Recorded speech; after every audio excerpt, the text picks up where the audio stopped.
pieni vaara on. On. Mutta toi ei ole kertaakaan vielä Ei se niinku, sähissyt ja raapinut se on ketään. ollut niinku, miten se on ollut 5 vuotta se naapurissa se kissa, niin ei ne ole kertaakaan niinku ottanut meidän koirin kanssa sitten, niin eikä jotain haukkunut tai mitään toisille, vaan kattelee ja ihmettelee.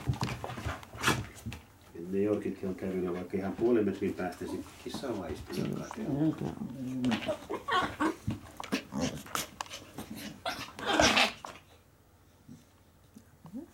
Aika tosissaan, jo.